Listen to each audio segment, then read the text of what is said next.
ইব্রাহিম ও মরিয়মের জীবনে সময় যেন এক নতুন অধ্যায় খুলে দিল। ইউসুফ ধীরে ধীরে বড় হচ্ছে, তার কণ্ঠেও এখন কোরআনের সুর ভেসে ওঠে।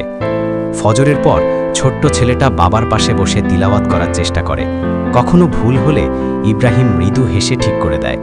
মরিয়ম দূর থেকে তাকিয়ে থাকে, তার চোখে তৃপ্তির অশ্রু জমে। সে মনে মনে বলে, আল্লাহ, আমাদের এই ছোট সংসারকে তুমি দ্বীনের খেদমতে কবুল করো।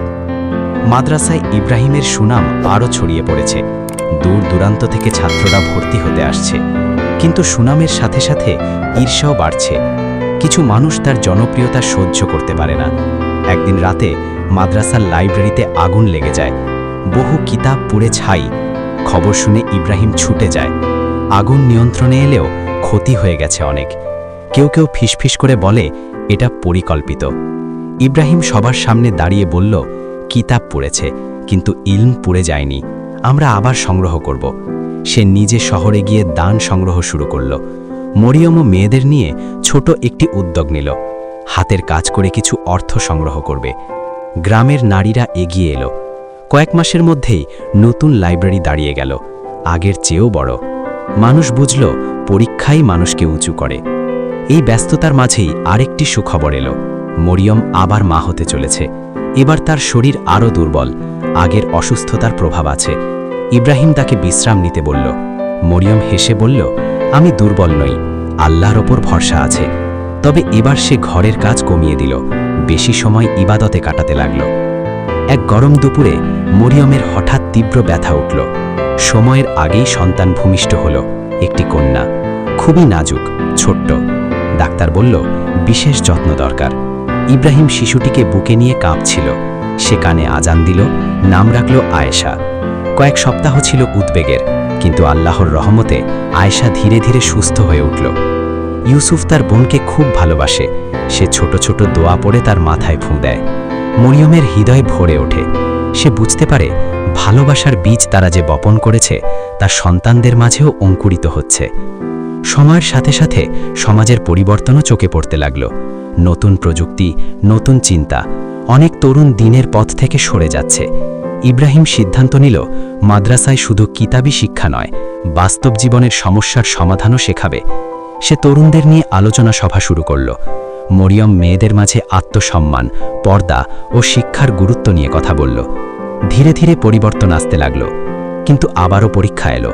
একবার রাজনৈতিক অস্থিরতায় মাদ্রাসা বন্ধ করে দেওয়ার হুমকি এলো। কিছু প্রভাবশালী ব্যক্তি চায় তাদের মতের সাথে সমর্থন দিতে। ইব্রাহিম স্পষ্ট জানিয়ে দিল, মাদ্রাসা কোনো দলের নয়, এটি আল্লাহর ঘর। এর ফলস্বরূপ তাকে কয়েকদিনের জন্য আটক রাখা হলো জিজ্ঞাসাবাদের নামে। সেই দিনগুলো মরিয়মের জন্য ছিল কঠিন। দুই সন্তানকে নিয়ে সে ধৈর্য ধরল। রাতে তাহাজ্জুদে কেঁদে দোয়া করল। ইউসুফ জিজ্ঞেস করল, আব্বু কোথায়? মরিয়ম বলল, আল্লাহর কাজে গেছে, শিগগির ফিরবে। তার কণ্ঠ কেঁপে উঠলেও বিশ্বাসে ফাটল ধরেনি। কয়েকদিন পর ইব্রাহিম মুক্ত হয়ে ফিরল, ক্লান্ত কিন্তু চোখে দৃঢ়তা। বাড়ির দরজায় এসে দেখল মরিয়ম দাঁড়িয়ে আছে, চোখ ভেজা কিন্তু মুখে হাসি। সে বলল, আমি জানতাম তুমি মাথা নত করবে না। ইব্রাহিম উত্তর দিল, তোমার দোয়াই ছিল আমার শক্তি। বছর গড়াতে গড়াতে ইউসুফ হিফজ সম্পন্ন করল। পুরো মাদ্রাসায় অনুষ্ঠান হলো। ইব্রাহিম ছেলের মাথায় হাত রেখে বলল, আজ আমি গর্বিত নই, কৃতজ্ঞ। আয়েশাও বড় হয়ে মায়ের মতো মিষ্টি কণ্ঠে তিলাওয়াত করে। এক সন্ধ্যায় বহু বছরের দাম্পত্য জীবনের পর ইব্রাহিম ও মরিয়ম ছাদে বসেছিল। আকাশে তারা জ্বলছে। ইব্রাহিম বলল, আমাদের জীবনটা দেখো, কত পরীক্ষা, কত রহমত। মরিয়ম ধীরে বলল, যদি প্রথম দিনগুলোতে আমরা ধৈর্য না ধরতাম হয়তো এত বরকত পেতাম না। তাদের চুল এখন সাদা, মুখে বয়সের রেখা, কিন্তু হৃদয়ের সম্পর্ক আরও গভীর। তারা জানে দুনিয়ার সফর শেষের পথে। এক রাতে তাহাজ্জুদের পর ইব্রাহিম দোয়া করছিল। হঠাৎ তার বুক ব্যথা করল। মরিয়ম ছুটে এলো। ডাক্তার এলেও সময় আর ছিল না। ইব্রাহিম শেষবারের মতো বলল, সন্তানদের ঈমানের পথে রেখো, আর জান্নাতে দেখা হবে ইনশাআল্লাহ। তার ঠোঁটে ছিল শাহাদাতের শব্দ। মরিয়মের পৃথিবী থমকে গেল, কিন্তু ঈমান ভাঙল না। সে জানত এই বিচ্ছেদ সাময়িক। সে সন্তানদের নিয়ে দিনের কাজ চালিয়ে গেল। বছরের পর বছর পরিশ্রমের পর একদিন ফজরের নামাজ শেষে সে সিজদায় ছিল দীর্ঘক্ষণ। যখন আয়েশা তাকে ডাকতে এলো, দেখল মা শান্তভাবে চলে গেছেন। গ্রামের মানুষ বলতো তারা শুধু স্বামী স্ত্রী ছিল না, তারা ছিল একে অপরের জন্য জান্নাতের সাথী। তাদের কবর পাশাপাশি হলো। মানুষ সেখানে গিয়ে দোয়া করে, তাদের গল্প স্মরণ করে। ইব্রাহিম ও মরিয়মের ভালোবাসা ছিল না চিঠি বা ফুলে ভরা, ছিল সিজদায় ভেজা চোখ, ছিল কষ্টে ধৈর্য, ছিল হালাল পথে অপেক্ষা। তাদের গল্প প্রমাণ করে যে ভালোবাসা আল্লাহর জন্য শুরু হয় তা মৃত্যু দিয়েও শেষ হয় না। জান্নাতের বাগানে যেখানে আর কোনো কষ্ট নেই, সেখানেই তাদের প্রকৃত মিলন অপেক্ষা।